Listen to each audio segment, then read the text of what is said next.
Today's video is sponsored by Ryan London. More on them in a bit. What's going on? Welcome back to the channel. There has been a huge wave of interest in dumb phones, right? People think we've gone too far with smartphones. They need to take a step back and maybe have a device that literally cuts off access to doom scrolling and stuff in a way that our smartphones can't. You can dumb down your smartphones, you can put in certain focus modes, but when it comes to like actually not having access to certain apps that distract us, there are more and more companies popping up creating dumb phones, right? Phones that literally are bricked down to basic functionality. The problem is, when it comes to dumb phones, everyone has their idea of what they think a dumb phone should be, right? I might want email on my dumb phone, and you might say, I don't want email at all. That's a distraction. I don't want to be distracted to do work while I'm with my family or something like that. So it's very hard and a very interesting market. Now, as you all know, I've reviewed a few dumb phones on the channel, the most recent one being the iPhone 3, which I think is a fantastic dumb phone. I've got a review of the Mudita Compact coming up in the future as well. But something I'm having trouble with is I'm an iPhone user, and so there's a lot of features that iPhone only can handle, and that has sort of been baked into my life and those around me and my family and all that kind of stuff where like I need certain iPhone features. So how do I navigate that? How do I keep the blue bubbles in chats while still being very intentional with my device and not having it sort of rule my life? I've been on this hunt, this experience for a while now, and something that I came upon recently that I'm actually pretty excited to share with you today is maybe the answer isn't having a dumb phone. Maybe it's actually carrying two smartphones. And that's what we're gonna dive into today. Before we dive in though, on this channel, we talk about tech that marries form and function. We like tech that both improves our lives and looks good while doing so. So if that sounds cool to you, please consider subscribing and like this video for more. Right, so let's start by talking about why dumb phones don't work for everyone. So I think dumb phones go hand in hand with minimalism, but I think the problem with a true dumb phone like the Lite phone or the Mudita Compact or even like a flip phone is you have to really just change up your entire lifestyle and way of living. You have to say bye to tools and be more inconvenienced by certain tech that has become natural and useful to everyone these days. Think about, calling an Uber, right, with an app. If you don't have that app on your phone, how do you do it? If you need a reliable map system. Two-factor authentication is a big one I've heard from a lot of people, different sort of security measures. A digital wallet has become a part of a lot of people's lives, and a lot of people don't even use cash anymore. So how do you go about paying with your phone if it's dumb and doesn't have that feature? Using something simple like Spotify. Like my daughter and my son love listening to songs in the car on Spotify, and a lot of these dumb phones just don't have that, right? As I mentioned before, I think everyone has their own version of what a dumb phone should be, and so these dumb phones are having to choose and put their foot down and create certain walls to say, we're not letting any of this in, but we'll allow some of this in. And it's just kind of a strange market and industry. This video is sponsored by Ryan London, a small independent shop crafting premium leather goods by hand, right in the heart of London. At Ryan London, everything they make, from iPhone cases and MacBook sleeves to wallets and AirPod cases, is built using full-grain Italian leather. This isn't factory mass production. Every piece is made with a level of care, precision, and attention to detail you just don't find from big brands. You're not just buying a case or a wallet, you're investing in something that gets better with time. The leather softens, the color deepens, and every mark it picks up tells your story. It's timeless, durable, and designed to be your everyday companion for years, not just months. As someone who's always looking for well-designed essentials that last, I love supporting small shops like this, where real people, real craftsmanship, and real pride go into every product. If you're ready to upgrade the way you carry your tech, or you're just looking for something truly worth keeping, check out ryanlondon.com, and don't forget to use the link in the description for a discount. All right, now back to the video. Right, so that brings me to me. I'm a husband, I'm a dad, I belong to a church, I have a 9-to-5 job in marketing and advertising, I do this YouTube stuff on the side. I've got, errands, responsibilities, housework, family stuff, work, trying to keep up with family and friends, and finding balance in my life is hard. However, I have found this urge to, in moments outside of work, to be wanting to be distracted by my smartphone or to be working on work-related things. And so I have been exploring this dumb phone realm, and recently I picked up the Nothing phone, 3A Pro from Nothing. and I got it to review on the channel, and it was a really cool experience. And as I was using it, I realized something clicked for me. You know how like when cell phones were just starting to hit the market? I know my parents would do this. They would have like a personal cell phone that they would use for all their personal stuff.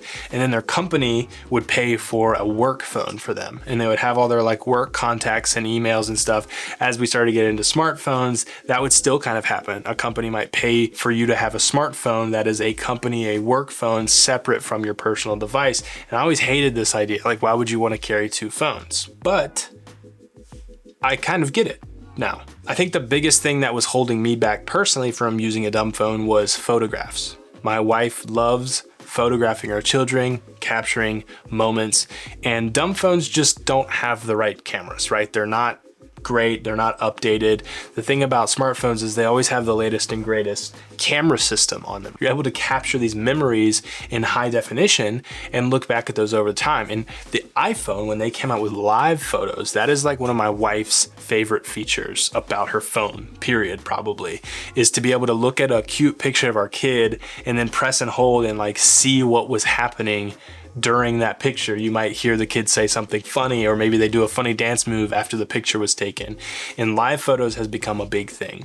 You know, that is probably like one of the biggest features keeping me on an iPhone outside of the whole like green bubble, blue bubble messaging nightmare that happens if you start switching out your phone number between an Android device and an iOS device. But when I started to review the Nothing Phone 3A and I was really enjoying it, I thought to myself, what if on my iPhone, right? This will be the phone I still keep on me at all times. But what if I dumb it down? I take off all the distracting apps. I have, banking apps. I have payment, my wallet, basically all of the tools that I need to have like a functional tool phone, right? And I can take pictures, I can share them, I can text friends and family on this, but there's nothing else on here. Now in the past, if I just use this as my main phone, I would be tempted to go on Safari and go on Instagram, or to re-download Instagram really quickly and surf through it, and then that's a slippery slope. But the fact that then I was taking my, it's really funny about this video, I left the Nothing Phone 3A at home today because I'm awesome and I came prepared to make this video. So I'm using this little old Pixel phone as my stand-in for my second smartphone in this video. But anyway, what I decided to do was on the Nothing Phone, I put YouTube on there, I put Instagram on there, I put X on there, I put my work email on there, I put some games on there. I literally loaded it up with all of the most distracting and work-related and non-intentional family stuff. And so what happens here now is when I get to work, I put my iPhone on my desk or in a drawer because I get my iMessage through the Macs that I work on. And then I have email and everything I need on here for work. Now, usually when I'm in the workday, I'm on my Mac and it basically has everything that I would need on my smartphone. But when I get home from work, I put the Nothing Phone in a drawer or charge it. I just have the iPhone on me, which is distraction free until after the kids go down for bed. And then it's time to like be entertained, maybe play a game, maybe watch a YouTube video. So I get my Nothing Phone back out and it is like my entertainment device. And I dive into maybe some more work emails or something like that. So what I found is I have a work phone now and I have a personal phone now. This isn't groundbreaking. Like this is just the way that companies used to work. They'd give you that smartphone, you'd have your own smartphone, but I'd never thought about it in this capacity before. And so literally, instead of going dumb with a phone, I'm actually going like maximalist. I'm not minimalist, I'm maximalist. I have two phones, which is kind of wild to think about. And you don't have to have the latest and greatest. This is basically just like a device to surf the internet. You could technically use an iPad for this reason. I just found for me personally, especially on this channel, since a big part of what I'm doing is reviewing phones, this allows me to dive into Android and explore other phones and just have this second device for everything work and fun related. Now, a lot of people asked on my recent video for the Light Phone 3, I've been exploring that too and using that on nights and weekends more recently to see what that experience is like. And they've asked like, how do I manage going between iPhone and Android, like with the messaging and everything? And I bought a SIM card for all things Android. So whether it's a dumb phone I'm testing or whether it's, a brand spanking new Pixel or something that I would be testing in the future, I have a SIM card that I can throw in there. It's a separate phone number. If I find myself using like that second smartphone. I have the SIM in there, and if Ben, my friend Ben, gets a text from me on that phone, he knows it's my dumb phone or like my testing phone. So, I think you have to have two separate SIMs and two separate phone numbers. I think any trying to go back and forth between like iPhone and an Android phone, you either have to turn off iMessage completely and just not use it even on your iPhone, or you're gonna start losing messages. It's gonna get real messy. Now, if you're not coming from Mac or Apple, it's way easier to do this kind of thing, and you aren't even really having the problems that I'm having per se. I just know a lot of people use iPhones, right? It's a big market for them, and that's sort of how I've been managing it. You can get really low cost like SIM cards and like phone plans. We use Mint Mobile. I have like a 5 gig plan through them or something I use for business use here, but you could do that easily for a personal device, or if you are using a dumb phone, it doesn't cost a lot to port that over. Right, so wrapping it up here, I think this has been an interesting experiment. It's been very freeing.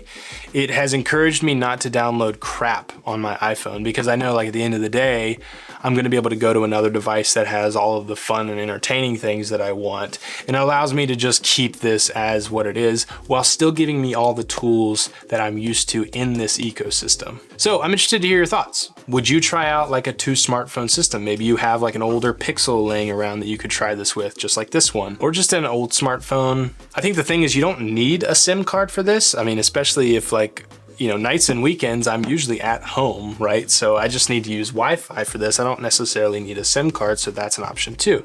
But let me know your thoughts in the comments down below. Is this something you would try, or are you really dedicated towards getting a dumb phone or trying that sort of system?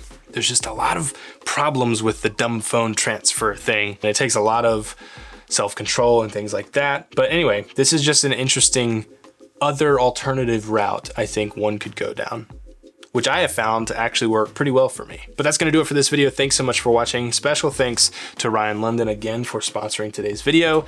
This case smells and looks amazing. I love their little logo. Plenty of cool stuff over there. I just love talking about and helping out smaller companies that are making awesome products too. So this, being handmade by a small company out of the UK is super cool to me. And I hope it is to you too. Links are down in the description if you'd like to pick yours up. I will try to get you all a discount code as well. Thanks so much for watching this video. If you enjoyed, please consider subscribing, like this video for more. Watch this video next. I think you're gonna love it. And I'll see you all in the next one.